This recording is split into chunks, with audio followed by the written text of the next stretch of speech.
ለሷ ጭማሪ ብር ይሰጣታል። ለኔ ለእጄ ቫዝሊን አይገዙልኝም። በጣም የሚያሳዝነው ሁለት እግር እያለ የሰው ጫማ እናያለን እኛ።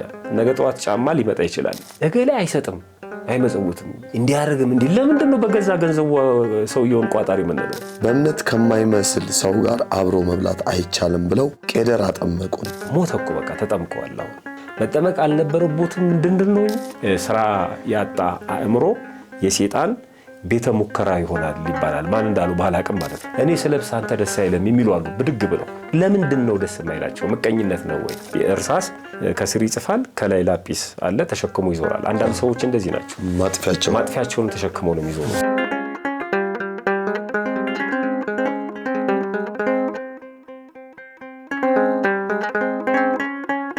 ሰላም ጤና ይስጥልኝ። በመላው የምትገኙ ወደ ቀንዲል ሚዲያ ቤተሰቦቻችን እንደምን አላችሁ? ሰላም እግዚአብሔር ከሁላችንም ጋር ይሁን። ይህ ቀንዲል ሚዲያ ነው። መራግብራችን ተወዳጁ ልማድና ክርስትና መራግብር ነው። ዛሬም እንደተለመደው የጥያቄዎቻችሁን ምላሽ ይዘን ቀርበናል። ምቀኝነት ተብሎ በተሰጠው ትምህርት ላይ የተነሱትን ሐሳብ አስተያየቶች እንዲሁም ደግሞ ጥያቄዎችን ይዘን ቀርበናል። መጋቢ ሃይማኖት መምህር ምትኩ አበራ የእናንተን ጥያቄ እየመለሱ እኔም ጥያቄያችሁን ያቀርብ ቆይታ እናደርጋለን። እናንተም እስከ መራግብሩ ፍጻሜ ቆይታችሁን ከኛ ጋር እንታደርጉ ግብዣን አቀርባለሁ። እንኳን ደህና መጣልን። እንኳን ደህና ጠበቅኝ። ከላይ እንዴት ነው ምቀኝነት? ዛሬ ሊዳሰስ ነው።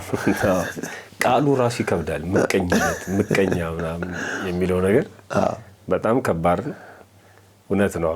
በቅድሚያ ግን የልማድና ክርስትና መራግብር ተከታታዮቻችን እንደምናችሁ፣ እንኳን አደረሳችሁ ለወርሃ ጽጌ ለዘመነ ጽጌ ማለት እወዳለሁ። እንኳን አብሮ አደረሰን ብለን ያው አንደበት ሆነን እንናገራለን። ያው የነሱ አንደበት ስለሆነ ብዙዎች ከተመለከቱት አብዛኞቹ ያው እንደ ጥያቄ ባይሆንም እንደ ሐሳብ ግን ብዙ ሐሳብ የተሰጠበት መራግብር ነበረ።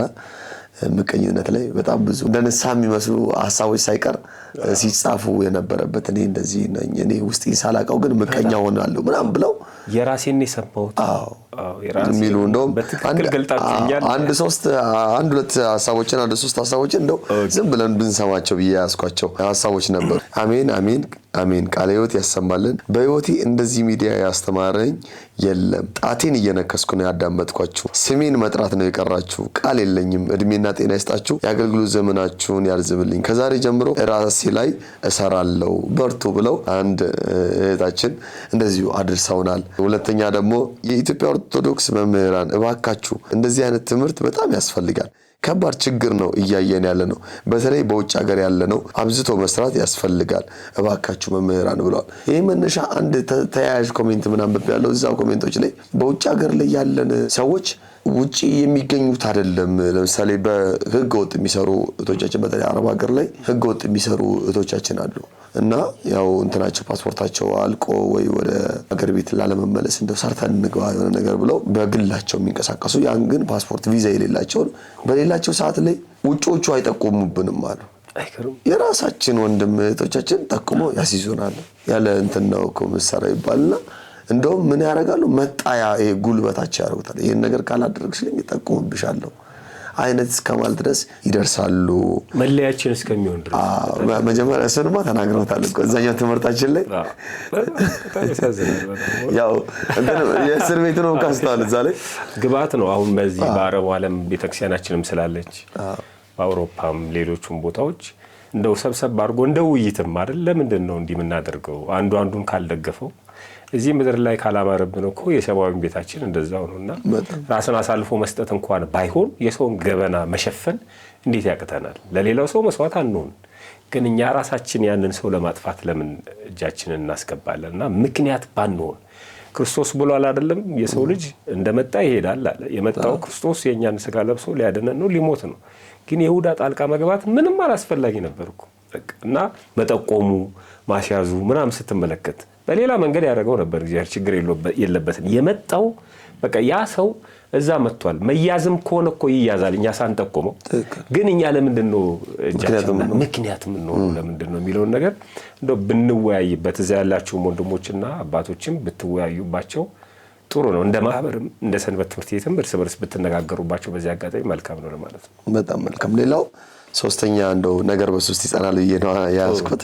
ቃለ ሕይወት ያሰማልን መምህራችን በጣም እናመሰግናለን። በጣም ምርጥ ትምህርት ነው። ሁሌም አባቴ የሰውን ነገር አትመኙ እናንተ በጉልበታችሁ ጣሩ ስሩ እና በሰው ደስታ ተደሰቱ እንጂ አትመቀኙ፣ በተደሰታችሁበት ዋጋም ታገኛላችሁ ይለናል ሁሌም ብለው አድሰውናል። አዩ በጣም ኮር ነው። በሰው ደስታ ተደሰቱ። ደስ ከሚላቸው ጋር ደስ ይበላችሁ ነው የበቃ መጽሐፉ የሚለው እንጂ አትመቀኙ። በነገራችን ላይ እዛ አስተያየት መስጫው ላይ ያነቡታል። ስማቸውን አልጠቀስንም እንጂ ሙሉ የጻፈውን ያውቃል ብዬ ነው። ለዛ ነው የምቀኝነት ላይ አንዳንዱ ሀሳቦች ላይ ስማቸውን ባላነብ ራሱ ደስ ይለኛል። ማስተማሪያ ይሆናል ብዬ ስለሆነ ሀሳቡ የራሳቸውን ችግራቸውን ሳይገልጽ ጽፈዋል። እኔ እንደዚህ ነኝ እና እንደው እንደዚህ ብለው ስላሉ ስማቸውን ባልጠቅስ በዚህኛው ደስ ይለኛል። ለምን ሙሉ ስማቸው የተቀመጠ እህቶች ወይም ወንድሞች አሉ። መልካም ነው። በጣም ደስ ይላል። ወደ መጀመሪያ ጥያቄ ማለፍ እንችላለን። የመጀመሪያ ጥያቄ እንደዚሁ ስማቸውን ባልጠቅሰው ብዬ ያሰብኳቸው ናቸው። ሰላም ቀንዲል ሚዲያዎች እንዲሁም ውድ መምህራችን ለሚያስተምሩን ትምህርት ፈጣሪ በረከቱን ያድልልን። ዛሬ ገና ነው የጠየቅኩት። ጓደኞቼ የማውቃቸው ሰዎች እንዲያልፍላቸው ባሳካላቸው ብዬ እመኛለሁ። ሲሳካላቸው ደግሞ የሆነ ውስጤን መጥፎ ስሜት ይሰማኛል። ክፋት ይሁን ከየት እንደመጣ አላውቅም። እንዴት እንደመጣው አስረዱኝ።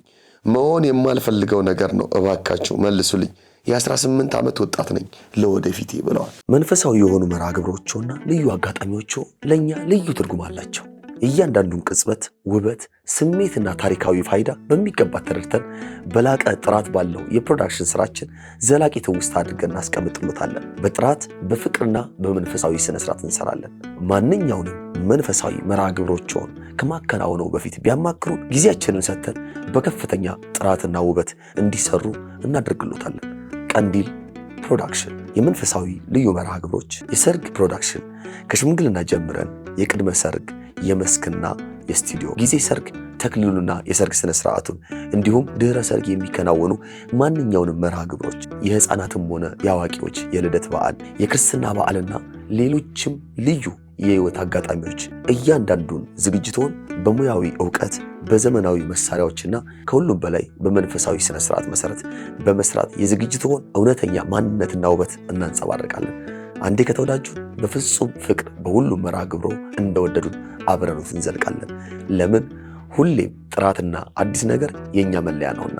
ለተጨማሪ መረጃና ለቀጠሮ ስልክ ቁጥር 0981 75 2305 በኢሜል አድሬሳችን ቀንዲል production@gmail.com ብለው ያገኙናል። በተለያዩ የሶሻል ሚዲያ አማራጮች እንዲሁም በቴሌግራምና በዋትስአፕ የሚያገኙናል። ዛሬውኑ ይደውሉልንና የማይረሳ ትውስታውን በእኛ እጅ ያስቀምጡ። ቀንዲል ፕሮዳክሽን።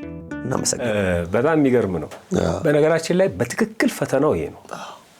እንደ ሰውነትህና እንደ ክርስቲያንነትህ ሌሎች ሰዎች የሆነ ነገር ቢያገኙ ብለህ ትመኛለህ፣ ትለምናለህ አይደል? የጸሎት አንዱ ክፍል ነው መልጃ ማለት ነው። እና ሲደረግላቸው ግን ያ የነፍስ ጠባዩ አይደለም። ይሄ ስጋዊው ነገር ይመጣና ውስጥ የሆነ ነገር ይፈጠራል አንተ ባትፈልገው። በትክክል ገልጸውታል። በቃ ይሄ ነው ምቀኝነት። ከውስጥ ይነሳል፣ እያደገ ሄዶ ህይወት እስከ ማጥፋት ደረጃ ይደርሳል ማለት ነው። እና ግን ደስ የሚለው ፍላጎቱ የለኝም። አየህ ሰዎች እንዲያልፍላቸው ነው የምፈልገው፣ ግን ሆነው ሳይ የሆነ ስሜት ውስጤ ይሰማኛል።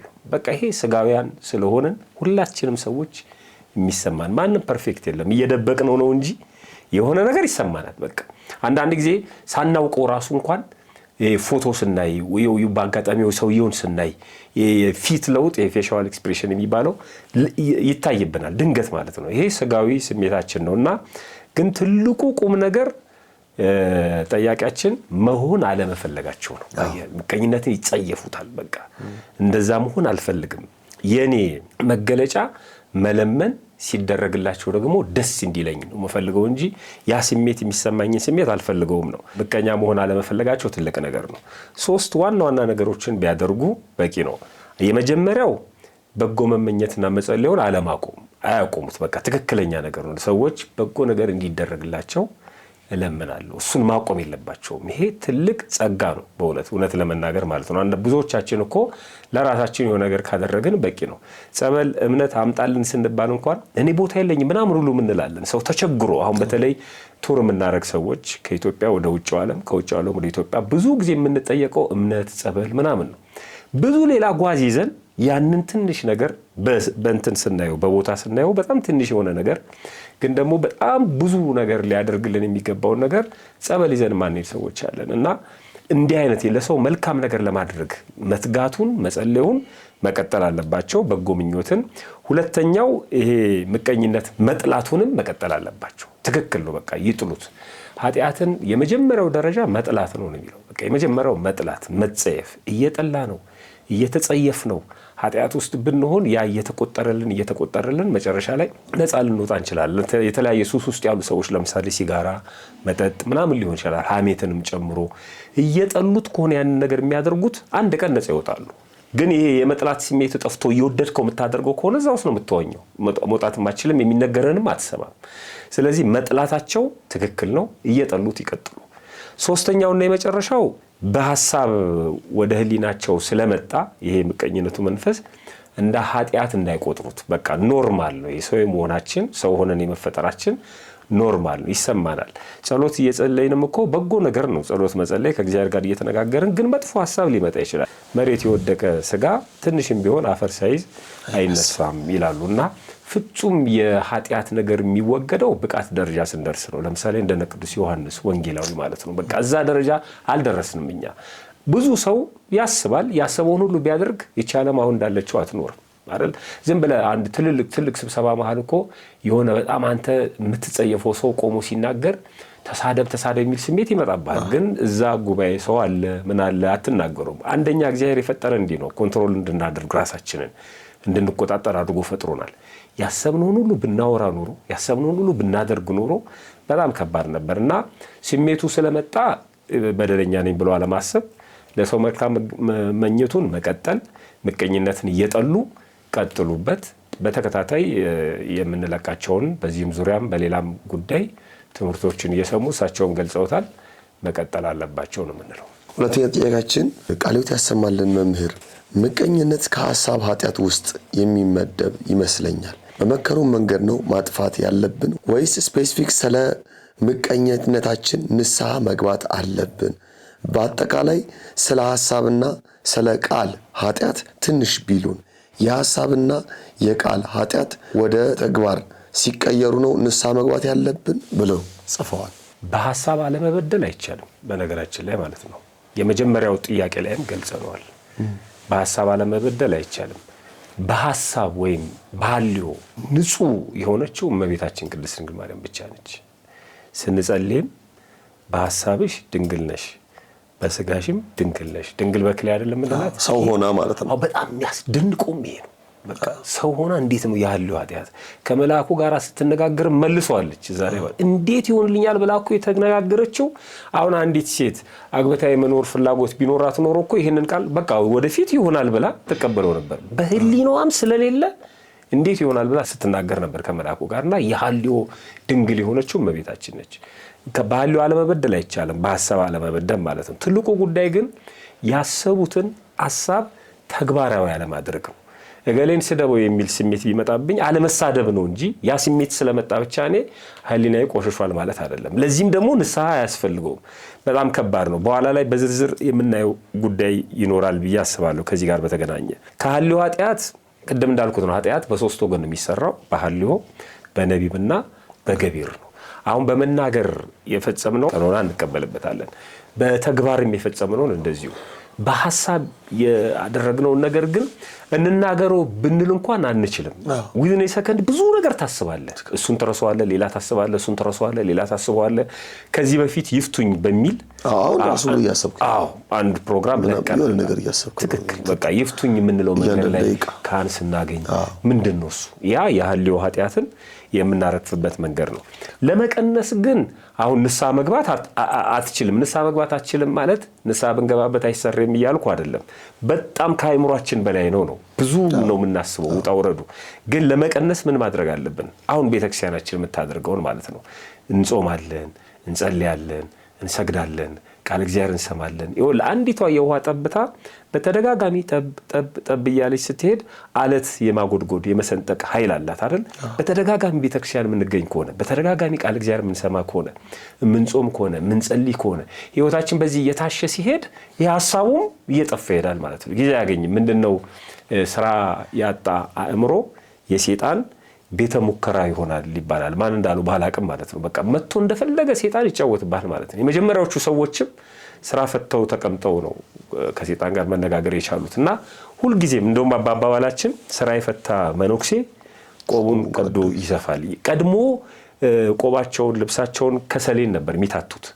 ስለዚህ ምንም ስራ እንኳን ባይኖረው ቆቡን በሰሌን አይደል የተሰራው ተፈታውና እንደገና ተሰሯል ማለት ነው። በቃ ምክንያቱም ቢዚ ማድረግ አለበት ራስን። ይሄ ቅዱስ ሚካኤል ለአባ እንጦንስ ሲያሳየው ነው ከፈተና ነፃ የሚሆንበት። ምንም ስራ መፍታት የለብንም ነው።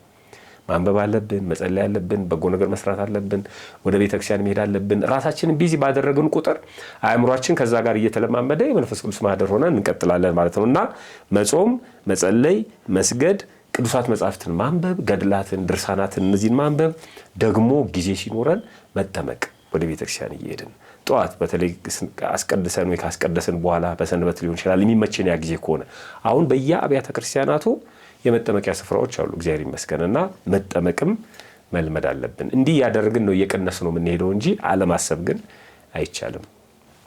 በጣም መልካም። ሶስተኛ ጥያቄያችን ቃልዮት ያሰማልን መምህራችን በእድሜ በጸጋ ያቆይልን። ግሩም ነው።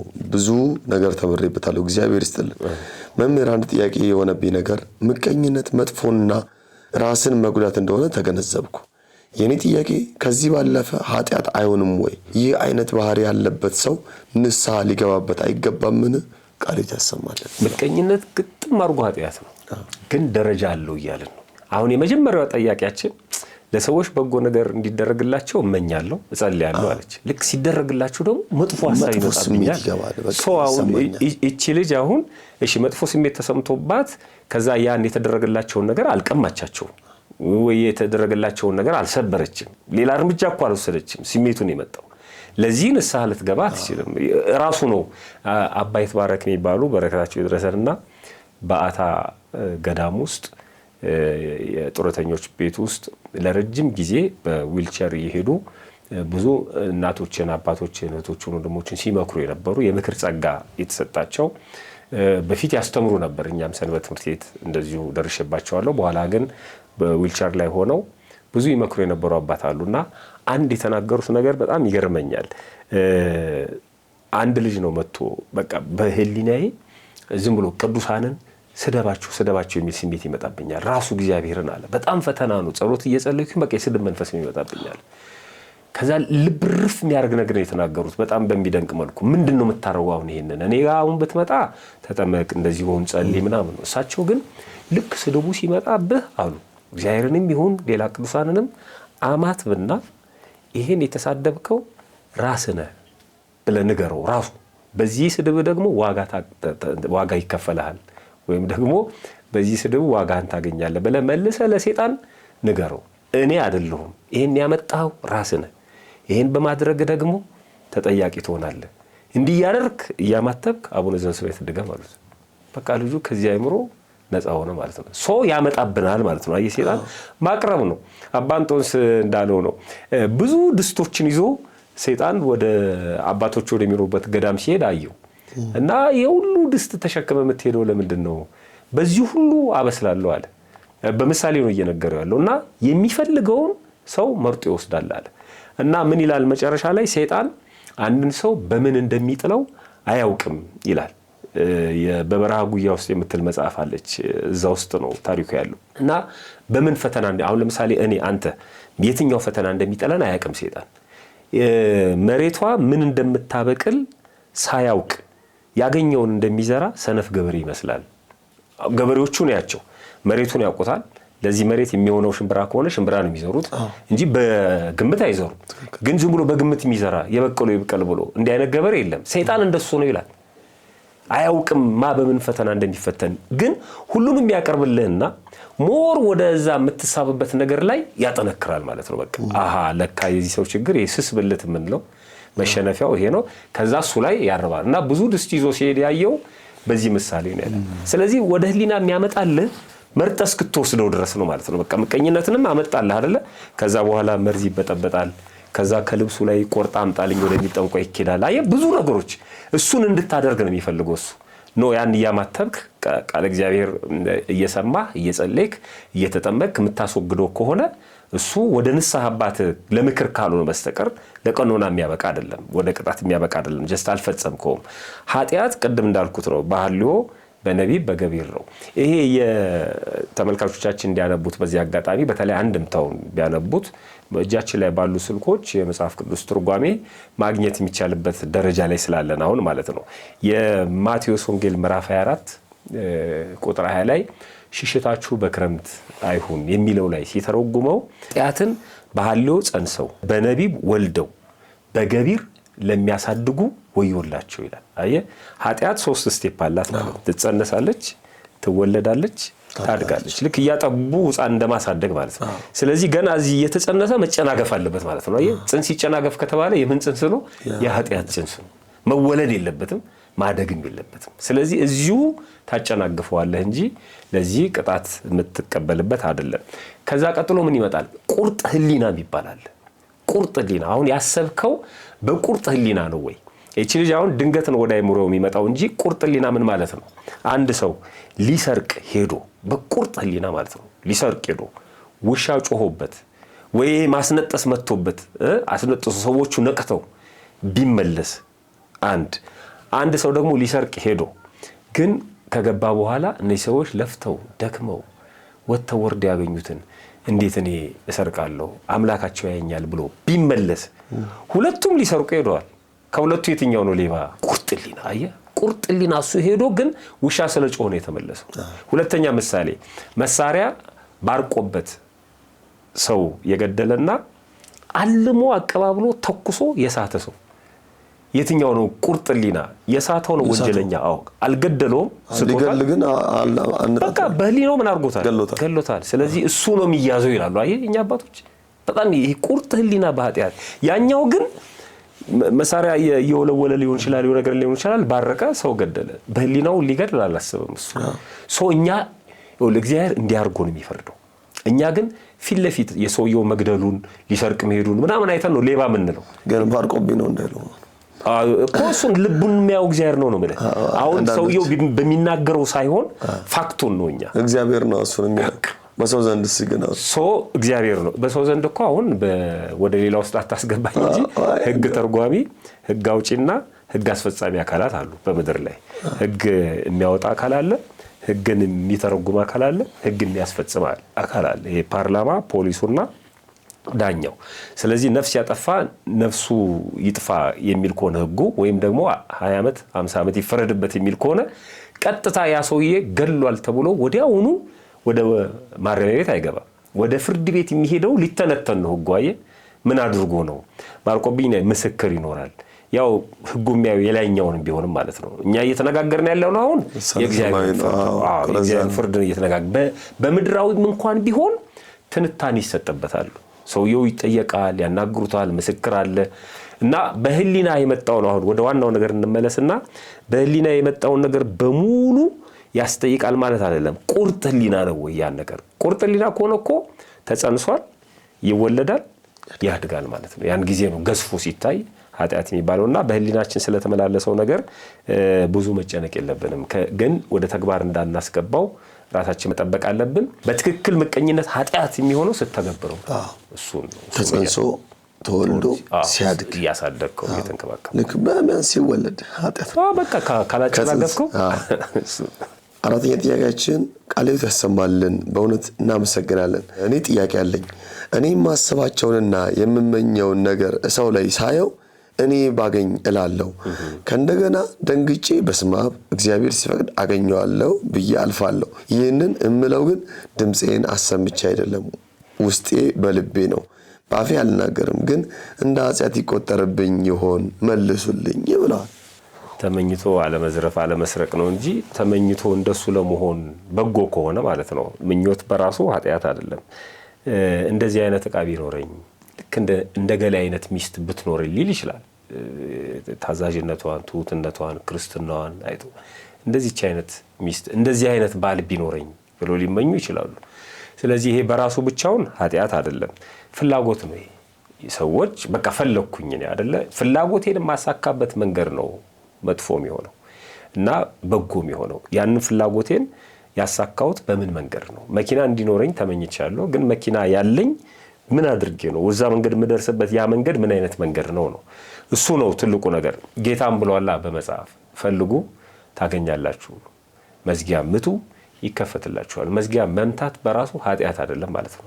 መፈለግ መመኘት በራሱ ኃጢአት አይደለም። የሚለምንም ይቀበላል ብሏል። ግን በጎ ነገር ምኞት፣ ፍላጎት መልካም ከሆነ በራሱ ችግር የለውም። እንደውም ኢትዮጵያውያን ይላሉ አይደል? ምንድነው ምኞት አይከለከልም አይደል?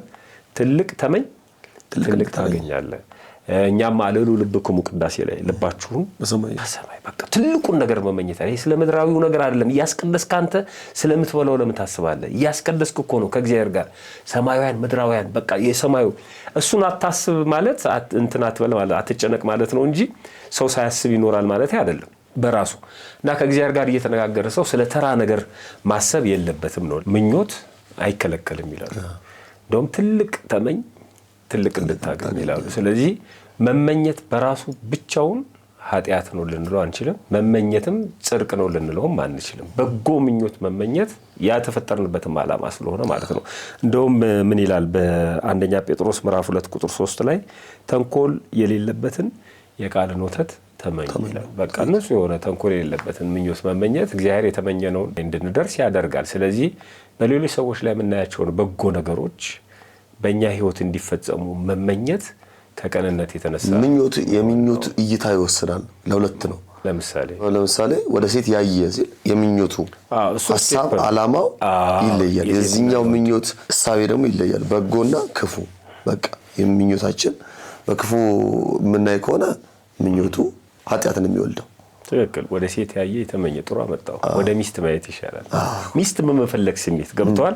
አሁን ይሄኛው ከዝሙት የተነሳ ነው። ወደ ሴት ያየ የተመለከተ አመነዘረ የሚለው ይሄ ፈልጎ ማየት ገብቷል። አሁን ይሄ ድንገት ዝም ብሎ የሚሄደው አይደለም። አጮልቆ ማየት፣ ፈልጎ ማየት፣ ወንበል ቀጣጥሎ ማየት፣ እየተከተሉ ማየት። ይሄ ዝሙት እኮ እሱ ነው በቃ እንጂ ማየት ማየት የተፈጠረው እኮ ለማየት ነው። እሱ አይደለም ሲያጸናው ነው። ስለዚህ እንደሱ አይነት እይታ ሳይሆን ወደ ሚስት ማየት ማለት በቃ ወደ ትዳር ለመመስረት ሚስት ለማግባት ብታይ ብትመኝ የገሌ ሚስትን አይተ ልክ እንደሱ አይነት ሚስት ብትኖረኝ ማለት በራሱ ክፋት የለውምና ጥሩ ነው። በጣም መልካም። ስለዚህ በጎውን መመኘት መልካም ነው ነው። ቀጣይ ጥያቄ አምስተኛ ጥያቄ ማረጋው ቃለ ሕይወት ያሰማልን። ቤተሰቦቻችን ውስጥ ምቀኝነት ያለባቸው ካሉ ምን እናድርግ? በቤተሰባቸው ሳይሆን በሌሎች ሰዎች የሚቀና ቤተሰብ ካለንስ ብለዋል። ይሄ በጣም ከባድ ነው። በጣም ደግሞ ጥንቃቄ ያስፈልገዋል። የመጀመሪያው እኛ የሆነን አካል ምቀኛ ነው ብሎ ለመፈረጅ ያለን ሚዛን በራሱ ትክክል ነው ወይ የሚለውን ነገር ማወቅ አለብን። በጣም ከባድ ያ ሰውዬ ምቀኛ ላይሆን ይችላል። እኛ ምቀኛ የምንለው ማለት ነው ቅድም እንደነገርኩ ነው በእግዚአብሔር ሲታይና በሰው ሲታይ ማለት ነው። ለምን መሰለ? ልክ እኛን ለመጠበቅ እኛን ፕሮቴክት ለማድረግ እኛን ላለማጣት እኛን ለመንከባከብ በጎ የምንላቸውን ነገሮች በሙሉ የሚከለክሉን ሰዎች አሉ። እኔ አሁን ማቀው አለ አሁን መጥቀስ አልፈልግም እንጂ ልክ እህቱ ለባብሳ ስትወጣ ተመለሽ የሚል ማለት ነው። በቃ አሁን ይሄ ምቀኝነት ልትለው አትችልም። በቃ እህቴ እንዲህ ለብሳ የሆነ አይን ውስጥ ትገባና ሌላ ችግር ይመጣል። እኔም ቦክስ ቀምሳለሁ ብሎ ሊሆን ይችላል አይታወቅም። ከዛ በኋላ ሌላ ነገር ሁሉ ሊመጣ እሱም ድብድብ ውስጥ ሊገባ ይችላል እና በቃ ኖርማል ልብስ እንድትለብስ ይፈልጋል። ይሄን ምቀኝነት አትለው። በሌላ አንግል ደግሞ ከልብስ ላይ ወስዶ ቀዶ የገሌን ነገር ብሎ ደግሞ ለማስጠንቆል የሚሄድ ደግሞ አለ። እሱ ደግሞ ከባድ ነው እና ሁሉንም በምቀኝነት መፈረጅ እኔ ስለብስ አንተ ደስ አይልም የሚሉ አሉ ብድግ ብለው። እኔ ከጓደኞቼ ጋር ስስቅ ደስ አይልም፣ እኔ ሳመሽ አንቺ ደስ አይልሽ ምናምን የሚሉ አሉ። ለምንድን ነው ደስ የማይላቸው? ምቀኝነት ነው ወይ? እኔ እናቴ እንዳላደርግ የምትከለክለኝ ብዙ ነገር አለ፣ ባለቤቴም እንዳላደርግ የምትከለክለኝ ብዙ ነገር አለ። ከምን አንጻር ነው የሚለውን ስለዚህ አየህ ቤተሰቦቻችን ያልሆኑ ወይም ቤተሰቦቻችን የሆኑ ምቀኝነት የሚታይባቸው አሉ ስንል ሚዛናችንን በደንብ ማስተካከል አለብን። ላይሆን ይችላል ምቀኝነት ላይሆን ይችላል ቀርበን ስንነጋገር ማለት ነው። እሱ አንዱ ትልቁ ነገር ነውና አይደረግም፣ አይሆንም፣ አልሰጥም የሚሉ ወላጆች፣ ወንድሞች፣ እህቶች፣ መምህራን ሊኖሩ ይችላሉ። ያንን ያደረጉት ከምቀኝነት አንጻር ነው ብለን መደምደም የለብንም ነው ሁለተኛው የተለቀቀውን ቪዲዮ በደንብ ማየት። ምን እናድርግ አይደለም፣ ምን ተንግበር አይደለም፣ እዛ ላይ የተቀመጡ ስቴፖች አሉ። ዝም ብለን አልወጣንም። ችግሮቹ እነዚህ ናቸው። ከዚህ ችግር ለመላቀቅ ደግሞ አንደኛ ሁለተኛ ብለን ያስቀመጥናቸው አለ። እንደውም ለማስታወስ የመጀመሪያው ውስጥን ማየት፣ ቁጭ ብሎ ራስን መመልከት። በቃ በጣም እኔ ብንለማመደው ጥሩ ነው። በነገራችን ላይ ከራስ ጋር መነጋገር። በነገራችን ላይ አሁን ቅዱሳን መናንያን አባቶቻችንን አበውን ስንመለከት ከከተማ ይልቅ ወደ በራ ወደ ጫካ የሚሄዱት ለምንድን ነው? ራስን ለማዳመጥ እንዲመች ነው። አንዳንድ ጊዜ ቤተክርስቲያን ሄደው ሰዎች ቁጭ ይላሉ። ውስጥን የምታዳምጠው ቡና ቤት ሆነ አይደለም። ውስጥን የምታዳምጠው ከብዙ ሰዎች ጋር ሆነ አይደለም። ራስ ለራስም ይነግራል። ምክንያቱም እኛ ህያዊት ለባዊትና ነባቢት ነፍስ ስላለችን፣ ስለዚህ ውስጥን በተቻለ መጠን ማዳመጥ። እንዲህ እኔ ምን ውስጥ ወይም ደግሞ ምን አግብቶኝ ነው እዚህ ነገር ውስጥ የምገባው? የተደረገለት እሱ፣ የሰራው እሱ፣ የደከመው እሱ። ለምንድን ነው እኔ እህምለው ምታመመው? ለምንድን ነው በቃ ብሎ ማሰብ። ጨጓራ ለምን ይላጣል በሌላ ሰው ህይወት ውስጥ ማለት ነው የሚሉ አሉ። ለብሰ ስትወጣ የሆነ ነገር ስታደርግ እያዩ የሚበግኑ ሰዎች። እንዴ እኮ አግባብ አይደለም። በተለይ ደግሞ እንደ አንድ ክርስቲያን ስታየው ማለት ነው። በቃ እንደ አንድ ክርስቲያን ሲሆን እንደውም ሰፖርት ነው ማድረግ ያለብን። እንዴ እናቴ እኮ እየተራበች ነው እኔን ያሳደገችኝ። በቃ ይሄን ነው እኔ ማድረግ ያለብኝ። ለሌላው እንደውም እኔ ምንም ነገር ሳይኖረኝ ለሌላው ማድረግ ነው ክርስትና እንጂ ሰውየው በራሱ አንተን አግዘኛል አለ የሆነ ነገር አድርገኛል አለ ለምን መቀኘዋለሁ ያን ሰው። አንዳንዶች በጣም የሚገርመው እገሌ አይሰጥም አይመጽውትም ይሏል፣ ክፉ ነው ምናምን ቋጣሪ ነው ይሏል። በራሱ ገንዘብ ያንተን ገንዘብ ወስዶ አይደለም እኮ ቋጣሪ ሆነው ራሱ ደክሞ ለፍቶ ጥሩ አልመጸወትም። ደግ አደረገ። በቃ የሚጠይቀው ሌላ አካል አለ፣ አንተ አይደለም። እግዚአብሔር ተቆጣልኝ አላለም። ይሄ ሁሉ ሀብት ያለው እዚህ ደሃ አጠገብ ወድቆ ምናምን ይላል። ሰመድ ይመጡ ሊያከፋፍልም ይፈልጋል። ይሉ ካንተ የተወሰነ ወስዶ ለነገሌ ካንተ ወስዶ ሊያከፋፍል ይፈልጋል። እዛ ውስጥ መግባት የለብንም። ሰውየው ይሁን አይሁን የራሱ ነው። እንደውም ከበረታ ልቦና ስጠው፣ እጁን አፍታለት እንዲሰጥ እንዲመጸውት ብለን መለመን አለብን። ካለዛ ደግሞ ያ ሰውዬ ሲሰጥ ለኛ እየነገረ ነው እንደሚሰጠው እየሰጠም ሊሆን ይችላል። የሚገርም ምን ታሪክ ትዝ አለኝ። በአንድ አካባቢ ላይ የሚኖር አንድ ባለሀብት ልክ በህዝቡ ዘንድ እንደክፉ የሚቆጠር ያ ባለሀብት በህዝቡ ዘንድ እንደማይሰጥና በጣም እንደተጠላ ነው የሚታየው። ከጎን ያለ ደግሞ ስጋ ቤት ሁሌ ህዝቡን ልኳንዳ ቤት ባለቤት ደግሞ የህዝቡን እየጠራ ኑ ውሰዱ እያለ በሰልፍ ይወስዳሉ። በነፃ በየቀኑ ነው የሚሰጣቸው። እልል ብሎ እሱን ይመርቃሉ። ያ ሰውዬ እየረገሙት ሲኖሩ ቆይቶ ስጋው ሳይቋረጥባቸው አረፈ። ሲያርፍ ህዝቡ ቀብር ላይ ሁሉ አልተገኘ። ታሞ ራሱ አልጠየቁትም። ማንም የጠየቀኝ ይሄ ደግሞ ሰፍሳፋ ቋጣሪ ያው አልጠየቁትም። ማቆ ሞተ ፋይናሊ። ከዛ ከአንድ ወር በኋላ ስጋው እየቀጠለ ነው። ከአንድ ወር በኋላ ልኳንዳ ቤቱ ተዘጋ ማለት ነው። እንደ መብት ሄደው ለምንድን ነው ያቋረጥክብን አሉት ማለት ነው። እንዴ እኔ አልቻልኩም። እንዴት እኔ እኮ አልነበረውም ስሰጣችሁ የነበረው የእናንተን በጀት ሙሉ ይዘጋ የነበረው ያ ሰውዬ ነው። እሱ ሞቷል። ቀደሞ ቃል አስገብቶ የነበረ ከመሞቱ በፊት ምንም ነገር እንዳልናገር እንዴት እስካሁን አልነገርከንም ማለት ነው። አየው ሲበሉን የሚያመሰግኑት ማለት ነው። እንዴት እስካሁን አልነገርከንም? ያ ሰውዬ ይሰጥ ነበር። ስለዚህ እኔ ከዚህ አስተሳሰብ ወጣት አለ። በቃ እንውጣ። በቃ አይሰጥም እንዲያረግም እንዲ ለምንድን ነው በገዛ ገንዘቡ ሰውየውን ቋጣሪ የምንለው? አልዘረፈንም እኮ በቃ አይስጥ።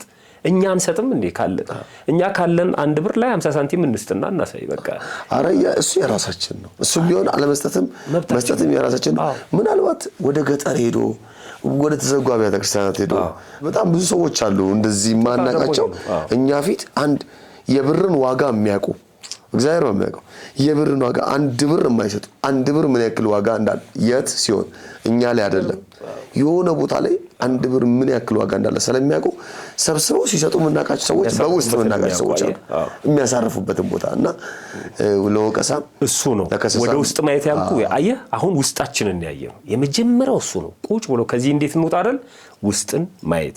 ሁለተኛው የራስን እንጂ የሰውን አለማየት። ሁሉ ጊዜ ሰው ከራሱ ጋር ብቻ ቢወዳደር ጥሩ ነው። ከሌላው ጋር አንወዳደር። በቃ መምህራን ይሁን ከራሳችን ጋር፣ ዘምሃሪም ይሁን ከራሳችን ጋር፣ ነጋዴ ይሁንም ከራሳችን ጋር። አምና እንዲያትርፍ ያሉ በሚቀጥለው ደግሞ እንዲህ ነው ማትረፍ ያለብኝ። ራስን ነው። ሌላውን ስትመለከት ከባድ ነው። ይሄ ጫንቃችን ሰፊ ከሆነ በደንብ ማየት አለብን። አቅማችን ደካማ ከሆነ ግን ከራሳችን ጋር ብቻ እየተወዳደርን ተስፋም የምንቆርጠው አንዳንድ ጊዜ በጣም የሚያሳዝነው 2 እግር እያለ የሰው ጫማ እናያለን። እኛ እኮ 2 እግር አለን እና ነገ ጠዋት ጫማ ሊመጣ ይችላል። ስለዚህ ሁሉ ጊዜ ከራስ ጋር ውድድር ማድረግ። ሶስተኛው የቅዱሳንን የጻድቃን የሰማዕታትን ገድላቸውን ተአምራቸውን ማንበብ በቃ ቅዱሳት መጽሐፍቶችን ማንበብ ከመጽሐፍ ቅዱስ በተጨማሪ ገድላትን፣ ድርሳናትን፣ ስንክሳሩን ማንበብ በጣም የሚታሰብበት ትልቁ ጉዳይ ደግሞ የሚቀጥለው ምንድነው? ከመጥፎ ባልንጀሮች መራቅ። ምክንያቱም አንዳንድ ጊዜ ምንድነው አንተ ቤተክርስቲያን ቆይተህ መጥተህ ጓደኞች ግን ምንም ከዛ ህይወት ውስጥ ያልወጡ ሰዎች ከሆኑ ያለውን ነገር እንደ ላጲስ ነው ይዘህ የምትዞረው። አሁን እርሳስ ከስር ይጽፋል፣ ከላይ ላጲስ አለ ተሸክሞ ይዞራል። አንዳንድ ሰዎች እንደዚህ ናቸው። ማጥፊያቸውን ተሸክመው ነው የሚዞሩት እና አንተ ጾም አስቀድሰህ ስትመጣ እዛው ስትገባ እነሱ ያጠፉባል ሲሆን እነሱን ማምጣት ካልዘ ደግሞ መቀነስ አለብህ በተቻለ መጠን ማለት ነው። እና እነዚህን ማድረግ ነው። ስድስተኛ ጥያቄያችን ቃለ ሕይወት ያሰማልን መምህር፣ አንድ ጥያቄ ነበረኝ። መምህር ከቻሉ በኮሜንት መልሱልኝ። ምክንያቱም እናንተ ስታስተላልፉ ሁሌም ስለማላይ ይቅርታ ይደረግልኝና በአረብ ሀገር ነው ያለሁት እና ከኔ ጋር አብራ የምትሰራው የሌላ ሀገር ዜጋ አለች እና ለእሷ ከኔ የበለጠ ይከፈላታል። እኔ ስራ ይበዛብኛል፣ የሚከፈለኝ ትንሽ ነውና አይድሌ ይሁን እስቲ እግዚአብሔር ሆይ ለምን ለኔም እንዲጨመርልኝ አድርግልኝ ብዬ እል ነበረ። ሌላው እንዳልኩት ለእሷ ጭማሪ ብር ይሰጣታል፣ ለኔ ለእጄ ቫዝሊን አይገዙልኝም እና አንተ እንዳልክ ብዬ እላለሁና እኔ ምቀኛ ነኝ ማለት ነው። በእናታችሁ ንገሩኝ ብለዋል። ጥሩ ነው። መብትን መጠየቅ ምቀኝነት አይደለም።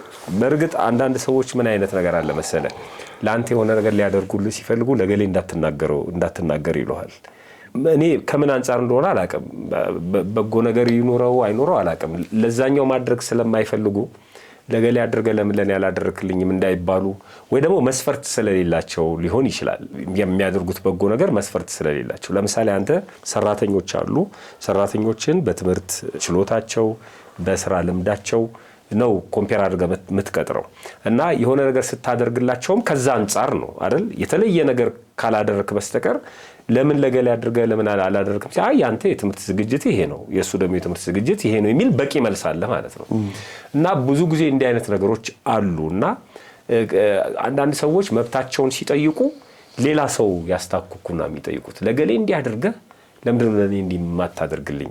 ያንን ተተነው ለገሌ ምናምን የሚለውን የራሳችንን ነው መጠየቅ ያለብን። አንደኛ ስንገባ ተስማምተን ነው የምንገባው አይደል? ስንገባ በዚህ ነው ያህል ደሞዝ ልክ እንደነዛ ሰዎች እንዳንሆን 3 ሰዓት 6 ሰዓት ምናምን በአንድ ዲናር ተስማምተው፣ ነገር ግን ለምንድነው 11 ሰዓት የመጣው ሰውዬ 1 ሰዓት ሰርቶ 1 ዲናር የምትሰጠው እንዴ? በአንድ ዲናር ተነጋግረዋል እነዚህ ሰዎች። ይሄ ሰውዬ ገንዘቡ ለነሱም ሰጠ እኩል ለዛኛውም ሰጠ። አየ በገንዘብ የፈለኩትን ላደርግ መብት የለኝም እንዳለው ቀጣሪዎቻችን አንዳንዴ ይህንን ያስባሉ። ግን በተቻለ መጠን ባላንስ የምናደርግበት የራሳችን የሆነ ነገር ብናስቀምጥ ጥሩ ነው። እኔ አሁን የእሷ ማዳም ወይም አሰሪዎቿ ጋር ገብተን መነጋገር አንችልም። ስለ እሷ ህይወት ብቻ ነው ማውራት የምንችለው። ስትገባ በምንድን ነው የተስማማቸው ነው የተስማማችበት ሲነፈጋት ነው አቤቱታ ማቅረብ ያለባት። ለሌሎች ሰዎች ስለተደረገ ብቻ ለኔ መደረግ አለበት አይደለም። የራሷን መብት ሌሎቹን ተታ መጠየቅ ግን አለባት። እኔ ከገባው ይሄን ያህል ጊዜ ሆኖኛል፣ ይሄንን እየሰራው ነው። ስለዚህ በሚግባቡበት መንገድ ማለት ነው። ምናልባት የሚግባቡ ከሆነ በደንብ ቁጭ ብላ መታዋራት ከሆነ ደሞዟን መጠየቅ ወይም ጭማሪ እንዲደረግላት መጠየቅ በራሱ ምቀኝነት አይደለም። ለሌላው ለምን ተደረገ ብሎ ኮምፕሌን ማቅረብ ነው ወይም መቃወም ነው ምቀኝነት። ሊደረግ ይችላል፣ ሰው መብቱ ነው፣ ያ ከፋዩ ማለት ነው። እሱ ለሌላው ለምን ተደረገ ሳንል ግን ለኔ ለምንድን ነው የማይደረግልኝ ብሎ መጠየቅ ይቻላል። ቅጥራችን አንድ ላይ ሆኖ ስራችን አንድ አይነት ሆኖ ክፍያ ላይ አድሎ ካለ ያኔ አግባብ አይደለም ማለት ነው። የተቀጠርነው አንድ ጊዜ ሆኖ የምንሰራውም ስራ አንድ አይነት ሆኖ ስራችን ትክክል እየሰራን እያለ ማለት ነው። ለሌላው ግን ከኔ ውጪ የሚከፈል ከሆነ አግባብ አይደለም። ምንድነው ብሎ መረዳት ያስፈልጋል፣ መጠየቅ ያስፈልጋል። ይሄ በራሱ ምቀኝነት አይደለም ነው። የሉቃስ ወንጌል ምዕራፍ 15 ላይ የጠፋው ልጅ ታሪክ ላይ ስታነብ የጠፋው ልጅ የአባቱን ሀብት ንብረት ተካፍሎ ሄደ አይደለም? በኋላ ተመለሰ ጸጽቶት ማለት ነው። እና ወደ አባቴ ቤት ይሻለኛል ብሎ አባቱ በጣም ተደሰተና ለእግሩ ጫማ ለጣቱ ቀለበት ፍሪዳ ይታረብ ብሎ በቃ ቤቱን እንዳልነበረ አደረገው። ታላቅየው ሚንስ ቀድሞ የነበረው ማለት ነው ተቆጣ። ይሄ ልጅ ሀብትን ንብረትን አባክኖ ነው የመጣው። እኔ ግን ካንተ ጋር እስካሁን ድረስ ስሰራ ነበር። አንድ ቀን ለኔ እንደዚህ የሚያስደስት ነገር አላደረክልኝም። ለጅም ቀለበት ለጣቴ። አባቱ ምንድነው የመለሰው? የኔ የሆነው በሙሉ ያንተ ነው፣ አንተ ከኔ ጋር ነህ አለው። አዩ የመለሰለት መልስ ማለት ነው። አንተ ከኔ ጋር ነህ፣ እንደ ሁሉ ጊዜው ፈልገህ የምታጣው ወይም የሚነፍግ ነገር የለም ነውና የኔ የሆነው ሁሉ ያንተ ነው። ይሄ ልጄ ግን ጠፍቶ ነበር፣ አሁን ተገኘ፣ ሞቶ ነበር፣ ሕያው ሆነ። አንዳንድ ጊዜ እንዲህ አሁን ለዚህ ድርጊቱ ብቻ የተደረገ ነው እንጂ ከልጁ አስበልጦ የተደረገ አይደለም። አየህ ማሰብ አለብን ማለት ጠፍቶ ለተገኘ ልጅ ሞቶ ሕያው ለሆነ ልጅ የተደረገውን ለኔ ለምን ይደረጋል አትልም። አንተ አልሞትክማ አልጠፋህም። አየህ አንተ እኮ አለ በሱ ግምት ነው ነው አንዳንድ ጊዜ። በተረፈ ግን መብታችንን ቁጭ አድርገን መጠየቅ ሳንቀላቀል ከሌላ ሰው ጋር መብታችንን መጠየቅ ለሌላው ሺህም 100 ሺህም ይከፈለው ግን የኔ የራሴ የሆነ ነገር ሲቀርብኝ መጠየቅ መቻል አለብንና በራሱ ግን ምቀኝነት አይደለም። እህታችን ይሄን መጠየቅ ምቀኝነት አይደለም። መጠየቁ ጉዳት የለውም። ከአሰሪሽ ጋራ መነጋገር ይቻላል። በጣም መልካም። ሰባተኛ ጥያቄያችን እንኳን በሰላም መጣችሁልን መምህር፣ ቃለ ሕይወት ያሰማልን፣ በእድሜ በጤና ይጠብቅልን። አንድ ጥያቄ ነበረኝ፣ ድጋሚ ከጠየቁኝ በጣም ይቅርታ። ጥያቄ በእምነት ከማይመስል ሰው ጋር አብሮ መብላት አይቻልም ብለው ቄደር አጠመቁን። ሌላው ሰው አብሮ መብላት ችግር የለውም ይሉኛል። ቅዱስ ቁርባን እቀበላለሁ፣ መዳፈር ይሆንብኛል ብዬ ፈራው። የምሰራው ሰው ቤት ነው፣ ሰዎቹ ኦርቶዶክስ ናቸው። ሌላ አብራ የምትኖር ልጅ አለች፣ ጴንጤ ናት። አደራ እንዳታልፉኝ፣ ዲያቆን መልሱልኝ። አጻጻፊ ትክክል ላይሆን ይችላል፣ በገባችሁ መጠን መልሱልኝ አደራ። ድጋሚ ከጠየቁኝ በጣም ይቅርታ ብለዋል። በነገራችን ላይ ትክክል ነው ይሄ ጥያቄ። አሁን ከዚህ ከምቀኝነት ጋር አብሮ የሚሄድ አይደለም። ግን አንዳንድ ጊዜ ያለ ፎርማቱ የሚመጡ ጥያቄዎችንም ለማስተናገድ ካለን ፍላጎት አንጻር የመጣ ነው። በትክክል መርሃ ግብራችንን አላዩትም። ልማድና ማዕዳችን በተለይ ማዕድ ስርዓትን በተመለከተ ሰርተናል እዛ ላይ ማለት ነው እና ቀድሞ የሰራናቸውን አይተው ተረድተው በርዕስም የተቀመጠ ስለሆነ ቢጠይቁን ጥሩ ነው ማለት ወዳለው። ሌላው ግን የተምታቱ ነገሮችም ያሉ ይመስለኛል።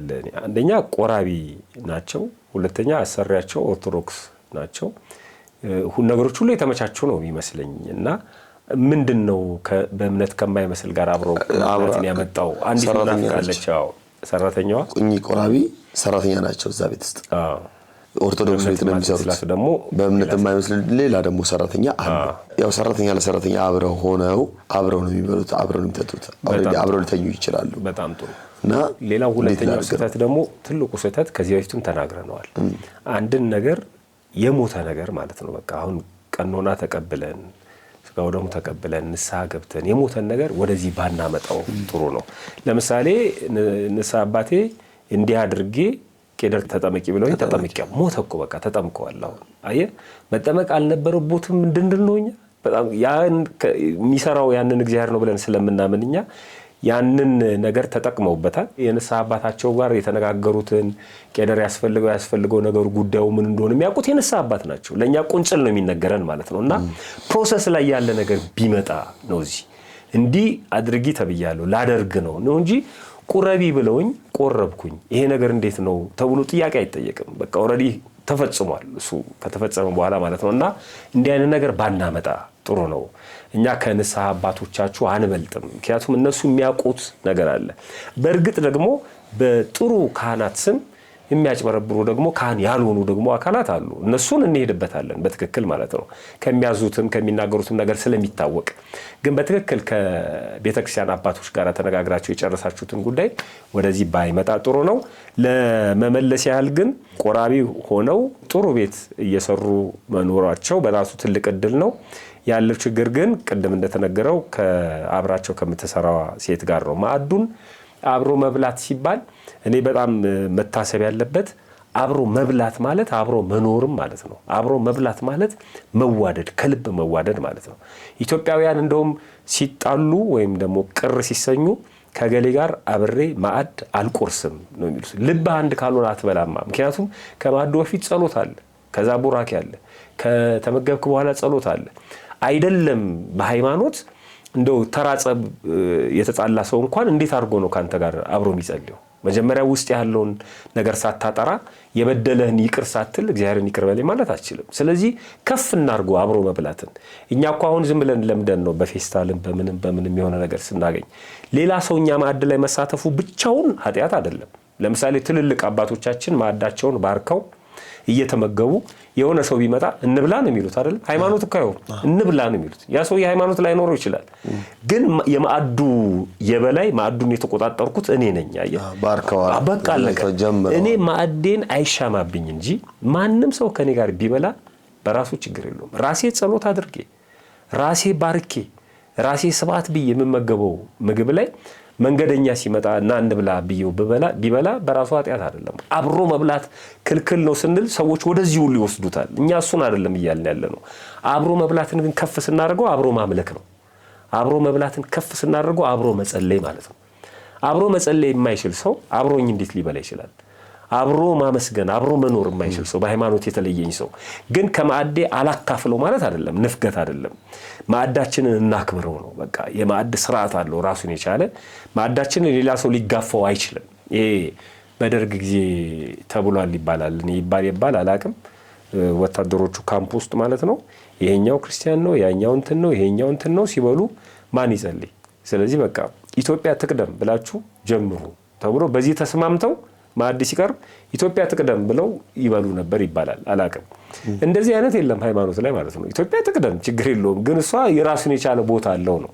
የማዕድ ጸሎት ነው። ከእንዲህ አይነት ሰው ጋር ማዕድ መብላት አልችልም ግዴታ ካልሆነ በስተቀር ታስሬ ካምፕ ውስጥ ምናምን ካልሆነ እኔ በራሴ ቤት ውስጥ የኔን ማዕድ ማንም ሰው ሊጋፋ አይችልም። በጥቂቱ የታመነ በብዙ ይሾማል የሚባለው እሱ ነው። የኛ የተሰጠንን ስጋዊ ማዕድ ስናከብር ለትልቁ ማዕድ እንመቃለንና የተሰጠውን ትምህርት ፈልገው መለስ ብለው ቢያዩት ጥሩ ነው ለማለት ነው። በጣም መልካም።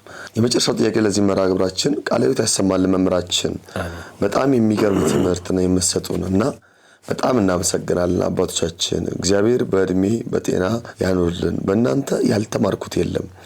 በጣም ብዙ ተምሬያለሁ። እግዚአብሔር ጨማምሮ ከዚህ በላይ ጥበቡን ያብዛላችሁ። አንድ ጥያቄ ነበረኝ ከይቅርታ ጋር። ጥያቄ ደግሞ እኔ 6 ዓመት ልጅ አለኝና እኔ ያለሁት ስደት ነውና ሁልጊዜ ዲያቆን ሕፃናትን ባየው ጊዜ ሁልጊዜም በጣም እቀናለሁ። በውስጤ ነው፣ ለልጄ ግን አልለውም።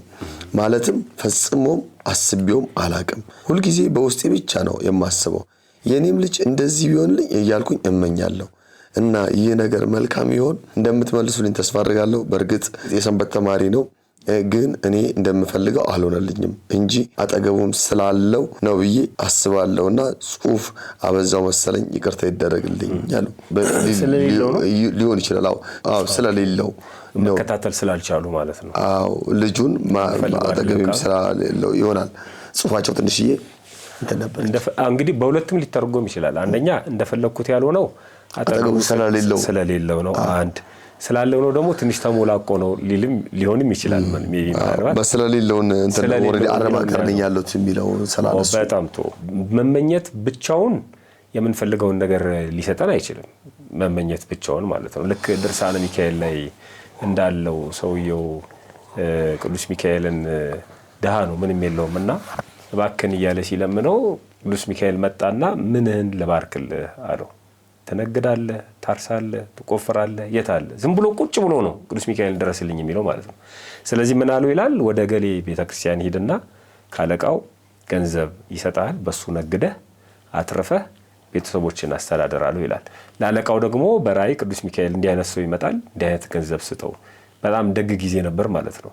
ሄደ እሱ፣ አለቃው ገንዘብ ሰጠው። ከዛ ወደ ንግድ ሄደ፣ ነግዶ ጨረሰ። መክፈያው ጊዜ ደረሰና እንደውም ዋስ ሲባል ቅዱስ ሚካኤል ነው ዋሴ ብሎ ቅዱስ ሚካኤል ተውሶት ነው የወሰደው እና መክፈያው ደረሰና ያለበት ቦታ ግን ሩቅ ነው። የቀድሞ ነጋዴዎች እንግዲህ 3 ወር 4 ወር ቆይተው መጥተው ነው አትርፈው ምን ብለው ንግድ የሚያከናውኑትና ከዛ ወደ ባህር በሳጥን አድርጎ ወረወረው። ጽሑፍ ጽፎ ወረወረው። ያንን አሳ አንባሪ ውጦት ገዳሙ ያለበት ቦታ ደረሰ።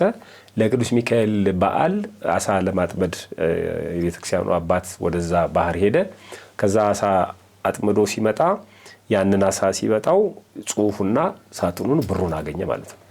በሌላ ጊዜ ያ ሰው መጣና ለምንድን ነው ዕዳህን ማትከፍለው አለው አለቃው። እንዴ ዕዳዬንማ ልክ ያለውኝ ለቅዱስ ሚካኤል ሰጥቼዋለሁ አድርስ ብዬ። መቼ ነው? ቀኑን ሲናገር ካልኩሌት ሲያደርጉት ያቀን እና ይሄ ታምር ተጽፏል እዛ ላይ ማለት ሰው ምን ለማለት ፈልጌ ነው? ምንድን ነው ቁጭ ብሎ መመኘት ብቻ አይደለም፣ ምን እያደረግን ነው? አሁን ደግሞ ዘመኑ ጥሩ ነው። ኦንላይንም ልጆችን ማስተማር ይቻላል። ትልልቅ ተቋማትም አሉ፣ አዳሪ ትምህርት ቤቶችም አሉ። የአብነት ትምህርት በየሰንበት ቤቱም የአብነት ትምህርት ይሰጣል። ልጆች በእርግጥ ትንሽ ከ7 ዓመት ምናምን ከፍ ካሉ በኋላ የምንላቸውን ነገር እኛ የጫናቸውን ነገር በሙሉ ላይቀበሉ ይችላሉ። መነጋገር ያስፈልጋል የግድ። አንዳንድ ጊዜ ከቤተሰብ ጫና የተነሳ አንዳንድ ልጆች ምን መሆን ነው የምትፈልገው ተብሎ ሲጠየቁ ሲመልሱ እኔ እደነግጣለሁ በጣም እውነት ለመናገር ማለት ነው። እነሱ ያሰቡት አይደለም፣ ፋሚሊ የሚሰጣቸው ፎርማት ነው። እኔ በቃ ዲያቆን ልጄ ዲያቆን ሆኖ ሲቀድስ ማየት ነው የምፈልገው ትላለችና ጥሩ ነው። ስለዚህ ይሄ ልጅ ይመጣና ምን መሆን ነው የምትፈልገው? ዲያቆን ይላል። አይደለም ኢንጂነርም ሆኖ ዲያቆን መሆን ይቻላል እኮ ችግር ነው። ዶክተርም ሆኖ ዲያቆን መሆን ይቻላል። እና ምን እየሆኑ ይመጣሉ ህፃናት? ዶክተር፣ ኢንጂነር የሚለው ፓይለት የሚለው እንደ ኃጢአት አየ በቃ ዲያቆን፣ ቄስ፣ ጳጳስ፣ ፓትርያርክ ብቻ የሚሆነው እንደ ጽድቅ አድርገው እንዳይቆጥሩት ነው። በቃ ልጆቹ ማስተማር እግዚአብሔር የወደደውን ያደርጋል። ገና በልጅነታቸው ወደ ቤተ እግዚአብሔር ልክ እንደ ነብይቷ እንደ ነብዩ ሳሙኤል እንደ ሐና ሳሙኤል ማለት ነው። ምንም እንኳን በስለት ብታስገባውም ግን ወደ ቤተ ክርስቲያን ማምጣት። እኔ ነግሬያለሁ አንድ ኢንተርቪውም ላይ እናቴ ውስጥ ያስቀመጠችው ነገር አለ።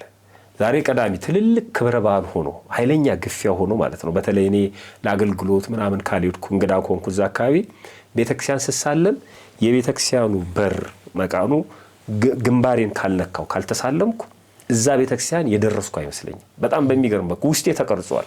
ምንድነው እናቴ ቤተክርስቲያን ተወስደኝና በጣም ሶፊስቲኬትድ ስለሆነ እኔ እጨነቃለሁና እንውጣ እንሂድ ስላት እንዴ በሩን ሳንሳለም ትለኛለች። በሩን ሳንስም እየተገፈታተረች በሩ ጋር ተወስደኝና ማይዛቴን ይዛ ከበሩ ጋር ታስልበልሳም ትለኛለች። መሬትም እንደዚህ ያ ህሊናዬ ውስጥ አለ።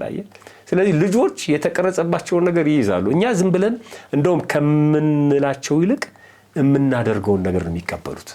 እያደረግን ማሳየት እያደረግን የሚያዩትን ነገር ቶሎ ይቀበላሉ። ለዚህ ነው የካርቱን ፊልሞች የሚመረጡት። ምንም ያለ ድምጽ የሚያደርጉትን ነገር ብቻ በማየት ይማራሉ ልጆች። እና ፋሚሊም ጸሎት እንዲጸልይ ከፈለገን አንድ ልጅ እኛም የጸሎት ጊዜ ሊኖረን ይገባል። ሰው እንዲያከብር ከፈለገን እኛም ንግግራችን ማረቅ አለብን እና እሱን ማድረግ ያስፈልጋል። ልጅን ከመናገር ማሳየት ምኞት ብቻ ቢሆን ዋጋ ስለሌለው ለልጃችን ማድረግ የሚገባንን ነገር እስከ ጥግ ድረስ እናድርግ። ያደረግን ግን እንደመኝ ሳናስጨንቃቸው ዲያቆን ነው መሆን ያለብህ ቄስ ነው መሆን ያለብህ ሳንል መንገዱን እናሳያቸው። ግን ልጆችን በተመለከተ ሁለት ጥቅሶችን ጠቅሼ ብሰናበት ደስ ይለኛል። እንደዚህ ጽንፎች ስላሉ በተለይ በመጽሐፈ ምሳሌ ምዕራፍ 22 ቁጥር 6 ላይ ልጅህን በሚሄድበት መንገድ ምራው፣ በሸመገለ ጊዜ ከሱ ፈቀቅ አይልም ይላል። በቃ አሳየው። ከዛ ሄድም እኛ አናሳይም እኮ ቤተክርስቲያን አንወስዳቸውም። የሆነ እንደውም ቤተክርስቲያን ከመውሰድ እኔ የሆነ የጌም ዞን መውሰድ ነው የሚቀለን። በቃ ወስደን እዛ ጌም ስንቀጠቅጥ ብር እየከተትን ምን ይያልን በቃ ልጁ ያኑ አይምሮ ውስጥ የሚቀረጽበት እሱም ሲያድግ ልጁን እዛ ነው መውሰድ ያለበት የሚፈልገው ማለት ነው። ቤተክርስቲያን ውስጥ እንዲጫወቱ እየለቀቅናቸው የራሳቸው ነገር እንዲያደርጉ ይሄ ጊዜ መምረጥ ቦታ መምረጥ ለምሳሌ ቅዳሴ ላይ ሆን ይችላል ጉባኤም ሆኖ የሆነ በዓልም ሆኖ ከጀርባው ወስደን ግን እንደልባቸው እንዲሆኑ ለማድረግ መሞከር። ልጅን መቅጣትን እንደ ኋላ ቀርነት ልጅን ደግሞ አለመቅጣት እንደ ዘመናዊነት የሚያዩም አሉ። እንዴ ልጅን ለምንድን ነው የምትቀጣው? ለምን ትመታዋለህ? ምናምን ሁለቱም ጽንፍ አግባብ አይደለም። ልጅን መቅጣት አግባብ ነው። መጽሐፈ ምሳሌ ምዕራፍ 23 ቁጥር 13 ላይ ሕፃንን ወይም ልጅህን ከመቅጣት ቸል አትበል ይላል። እንደውም ቅጣቱን ሲነግር በበትር ብትመታው አይሞትም።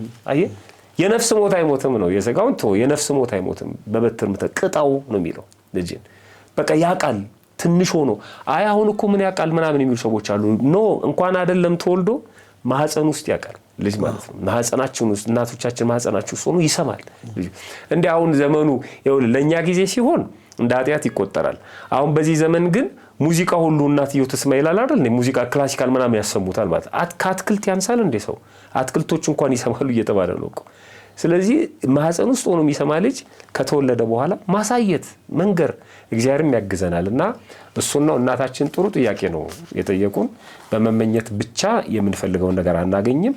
እናድርግ። በራሱ መመኘት ብቻ ኃጢአት አይደለም። ልጃችን እንዲሆን የምንፈልገውን ነገር እናሳየው፣ እያሳየ ነው እናሳድገው ነው። እግዚአብሔር ይስጥልን። በጣም መልካም። እጅግ በጣም ጥሩ የሆኑ ሀሳቦች ተነስተዋል። ጥሩ ጥያቄዎች ተነስተው ጥሩ ምላሽ አግኝተናል። ቃለ ሕይወት ያሰማልን። አሜን። ያው እንግዲህ ጥያቄዎቻችሁ ምላሽ እንዳገኙ አልጠራጠርም። እንግዲህ ትንሽ ከበድ ያለ ነው። በቀኝነት ጥሩ ስራ እየተሰራ ነው በልማድና ክርስትና። አሁንም እግዚአብሔር ቢፈቅድ ከዚህም ሌሎቹንም ሀሳቦችንም እንደዚሁ እንዳሳለን፣ ቀጣዮቹንም መራግብሮች እንደዚሁ እንዳሳለን ለእግዚአብሔር መልካም ፈቃድ። ያው መጽሐፋችንም እያለቀ ነው። ዛሬ እዚህ ጋር የምትመለከቱት የመጽሐፉ ሙሉ መጽሐፉ እንዳለ የሚታያችሁ ይመስለኛል። እዚህ ጋር ልማድና ክርስትና ይላል። እንደ እግዚአብሔር መልካም ፈቃድ በጥሩ ሁኔታ ተዘጋጅቶ ይሄ የምትመለከቱት እርማት ነው። በኢትዮጵያ ኦርቶዶክስ ተዋሕዶ ቤተክርስቲያን በሰንበት ትምህርት ቤቶች ማደራጃ መምሪያ ማህበረ ቅዱሳን አርትዖት ክፍል ገብቶ ሊቃውንቱ እርማት ሰጥተውበታል። በጣም ሰፊ እርማት ነው የሰጡበት እያንዳንዱ ገጽ ላይ ማለት ነው። እያንዳንዱ ይታያቸዋል ብዬ አስባለሁ። ሙሉ ለሙሉ የቤተክርስቲያናችን መምህራን የሆኑ በጣም እንቁ የሆኑ መምህራን እያንዳንዱ ሀሳብ ላይ በቀይ መስመር እያከበቡ አንድም አላለፉትም። ምንም እያንዳንዱ ፔጅ ላይ ፊደል እንትኑ ምልክቶች ሰረዝ ሳይቀር እንደዚህ ሆኑ እየተባለ በደንብ ታርሟል። ብዙ ቀይ የሚታያቸው እንግዲህ እርማት ነው እንደዚህና ያው ወደዚህም ገባ ስትሉት ያው ቀዩ አለ አሁንም ደማምቷል። በቀያው ቀይ ክብርም ነው ያው ከክብርም ነው እንግዲህ አክብራው እርማት ስለሰጡን ሊቃውንቱን እግዚአብሔር አምላክ ይጠብቅልን። በእውነት በቀንዲል ሚዲያ ስም ከልብ እናመሰግናቸዋለን። ጊዜያቸውን ሰውተው ስላረሙልን የማህበረ ቅዱሳን የሊቃውንት ጉባኤ ኤዲቶሪያል ቦርዶችን በጣም እናመሰግናለን። እኛም አንዱ ይሄ ነው ልባቸው ርፍ እንዲል ሊቃውንቱም የተስማሙበት የታረመ ስራን ወደ እናንተ ይዞ ከመቅረብ አንፃር በደንብ ልባችሁ ሞላ ብሎ የቤተክርስቲያኒቱ ትምህርት እንደሆነ በደንብ አድርጋችሁ እንድታረጋግጡ ማረጋገጫ እንዲኖራችሁ ከሚል አንፃር ነው እዛ አስገብተን ስራ ወደ እናንተ እንዲደርስ ያደረግነው። እርማቱን ተቀብለን እርማቱ ማስተካከያ ደግሞ እሱን እየተሰራ መጋቢ ሃይማኖት በደንብ ጊዜያቸውን ሰውተው እያስተካከሉ ነው። የተሰጠውን እርማት ወደ 267 ፔጅ ላይ ተደርሷል። እንግዲህ አጠቃላይ ፔጁ እንደ እግዚአብሔር መልካም ፈቃድ እስከ 300 ፔጅ ይሆናል። እንግዲህ ያው 267 ፔጅ ላይ ተደርሷል። ኦሬዲ በጣም እያለቀ ነው። ይገርማው አሁን ኦርቶዶክስ ቦርዱ የማርኩሳን ቀድሞ እንዲገባ ያደረግነው ብዙ ጊዜ የማርኩሳን ያው መጽሐፍቶችን በመጽሐፍ የአርትዖት ስራ በመስራት ከጠቅላይ ቤተ ክህነት የሊቃውንት ጉባኤ ውክልና የተሰጠው ነው። በነገራችን ላይ ማርኩሳን ኦዲቶሪያል ቦርድ ገብቶ አንድ ነገር አለፈ ማለት በሊቃውንት ጉባኤ ገብቶ እንዳለፈ ነው የሚታየው። ምክንያቱም ሊቃውንት ጉባኤ ውክልና ሰጥቶታል። በትንሣኤ ዘጉባኤ እና በሊቃውንት ጉባኤ የሚታዩ ትንሣኤ ዘጉባኤ የሚታተሙ መጽሐፍቶች ካልሆኑ በስተቀር ሌሎች መጽሐፍቶችን በሙሉ ማርኩሳን አይቶ ዲስትሪቢዩት ቢያደርግ ጠቅላይ ቤተ ክህነቱም ይቀበለዋል ማለት ነው። ስለዚህ ሁሌ መጽሐፍቶች ሲመረቁ ከተመረቁ በኋላ ኮፒ ነው የሚሄደው የታተሙ ማለት ነው። ያን ጊዜ ደግሞ ማህበረ ቅዱሳን ዲስትሪቢዩት ማድረጉ ላይ ወደ ኋላ ይዘገያል ማለት ነው። አሁን ግን ምንድነው እኛ ያደረግነው እንደ ቤተክርስቲያን ልጅነታችን እኔም እንደ ማህበረ ቅዱሳን አባልነቴ ማህበረ ቅዱሳን መጠቀም ካለበት ማከፋፈል ካለበት ማለት ለህዝቡ ማድረስ ካለበት ከመመረቁ በፊት ታይቶ መጽሐፉ የሚታረሙ ነገሮች በሙሉ ታርመው ሲመረቅ የምርቃቱ አንዱ አካልም ሆኖ እንደ አንድ አከፋፋይ መጽሐፍቱን ወዲያውኑ ማድረስ እንዲችል ያንን አማከርኩኝ። ኦዲቶሪያል ቦርዱ በቅንነት ተመልክቶ በልማት ተቋሙ አማካይነት በደብዳቤ ነው የገባው። ይሄ አሁን በዚህ መልኩ ይታረም ብለው ሊቃውንቱ መልሰውታል። እኛ ደግሞ በዚህ መልኩ አርመን መልሰን ለነሱ እንሰጣለን። የታረመውን በትክክል ሲያዩ ያረጋግጡልንና ይታተማል ማለት ነው። ከዚህ በኋላ የፊኒሺንግ ስራ ነው የቀረው ማለት ነውና የፐብሊሸሩ ስራ ተሰርቶ ከቨሩ ተሰርቶ በቅርቡ አድማጭ ተመልካቾቻችን እጅ ይገባል ማለት ነው። በጣም እንግዲህ እግዚአብሔር እናንተም በጸሎት አግዙን። በተቻለ አቅም በጥሩ ሁኔታ ወደ ህዝበ ክርስቲያኑ የሚደርስበትን ነገር እኛም በደንብ የተዘጋጀንበት ነው። ከዛ በላይ ግን መጽሐፉ አይምሯችሁ ላይ እርግጠኛ እንድትሆኑ ነው የሊቃውንቱ ጉባኤውን ማዕከል ያደረገ ስራ የተሰራው። ከዚህ በኋላ የማሰራጫውን ነገር ደግሞ ወደ እንጨነቅበታለን። አብሮነታችሁ አይለየን። ስለተከታተላችሁን ከልብ እናመሰግናለን። እግዚአብሔር ደግሞ የምናስበውን ወደ መሬት አውርደን ደግሞ ጥሩ ስራ እንድንሰራ የእርሱ መልካም ፈቃድ ይሁንልን። ብዙዎች የሚጠቀሙበትን መጽሐፍ ያድርግልን። በቃል ያለ ይረሳል፣ በመጽሐፍ ያለ ይወረሳል ተብሎ ነው እዚህ ሲስተም ላይ የተቀመጠው ወይም ደግሞ ዩቲዩብ ቻናል ላይ የሚቀመጠው ነገር እንደምንፈልገው ላናገኝ ኢንተርኔት በተቋረጠ ቦታ እንኳን የተሰራውን ማየት እንችላልና በመጻፍ ያለውን ግን ከቦታ ቦታ ይዘን የተንቀሳቀስን ሁለተኛ ብናስቀምጠውም እንደው የምንፈልጋትን ነገር ማጣቀሻ ማውጫ ላይ አይተን ወዲያው እቺ ሐሳብ እዚህ ጋር አለች ብለን ቀለል ባለ መልኩ በተለይ ደግሞ ሁሌም እንደምትሉ እህቶቻችን ወንድሞቻችን እንደው ይሄንን ወደ ገጠሩ ወደ አልደረሰበት ሚሊዮን ታሳቢ ከማድረግ ነው ወደ መጽሐፍ ዝግጅቱ የተገባውና እግዚአብሔር ይርዳን። ጥሩ ስራ ሰርተን እናንተ እንደምንደርስ አልጠራጠርም። ስለተከታተላችሁን ከልብ እናመሰግናለን። የቀንዲል ሚዲያ ዩቲዩብ ቻናላችንን ሰብስክራይብ በማድረግ ቤተሰብ ሆኑ። መርሃ ግብሩን ዩቲዩብ የተወደደ መርሃ ግብር ነው ብሎ ለሌሎች ሰዎችም እንዲያካፍል ላይክ ማድረግ አትርሱ። ላይክ እያደረጋችሁ መርሃ ግብሩን ተከታተሉ። ላልሰሙ አሰሙ። በቀጣይ መርሃ ግብር እስከምንገናኝ ቸር ቆዩልን። መንፈሳዊ የሆኑ መርሃ ግብሮችና ልዩ አጋጣሚዎች ለኛ ልዩ ትርጉም አላቸው። እያንዳንዱን ቅጽበት ውበት፣ ስሜትና ታሪካዊ ፋይዳ በሚገባ ተረድተን በላቀ ጥራት ባለው የፕሮዳክሽን ስራችን ዘላቂ ትውስታ አድርገን እናስቀምጥሎታለን። በጥራት በፍቅርና በመንፈሳዊ ስነ ስርዓት እንሰራለን። ማንኛውንም መንፈሳዊ መርሃ ግብሮችን ከማከናወነው በፊት ቢያማክሩ ጊዜያችንን ሰጥተን በከፍተኛ ጥራትና ውበት እንዲሰሩ እናደርግሎታለን። ቀንዲል ፕሮዳክሽን የመንፈሳዊ ልዩ መርሃ ግብሮች፣ የሰርግ ፕሮዳክሽን ከሽምግልና ጀምረን የቅድመ ሰርግ፣ የመስክና የስቱዲዮ ጊዜ ሰርግ፣ ተክሊሉና የሰርግ ስነ ስርዓቱን እንዲሁም ድህረ ሰርግ የሚከናወኑ ማንኛውንም መርሃ ግብሮች፣ የህፃናትም ሆነ የአዋቂዎች የልደት በዓል፣ የክርስትና በዓልና ሌሎችም ልዩ የህይወት አጋጣሚዎች እያንዳንዱን ዝግጅቶን በሙያዊ ዕውቀት በዘመናዊ መሳሪያዎችና ከሁሉም በላይ በመንፈሳዊ ስነ ስርዓት መሰረት በመስራት የዝግጅቶን እውነተኛ ማንነትና ውበት እናንጸባርቃለን። አንዴ ከተወዳጁ በፍጹም ፍቅር በሁሉም መርሃ ግብሮ እንደወደዱን አብረኑት እንዘልቃለን። ለምን? ሁሌም ጥራትና አዲስ ነገር የኛ መለያ ነውና። ለተጨማሪ መረጃና ለቀጠሮ ስልክ ቁጥር 0981 75 2305 በኢሜል አድሬሳችን ቀንዲል production@gmail.com ብለው ያገኙናል። በተለያዩ የሶሻል ሚዲያ አማራጮች እንዲሁም በቴሌግራምና በዋትስአፕ ያገኙናል። ዛሬውኑ ይደውሉልንና የማይረሳ ትውስታውን በእኛ እጅ ያስቀምጡ። ቀንዲል ፕሮዳክሽን። እናመሰግናለን።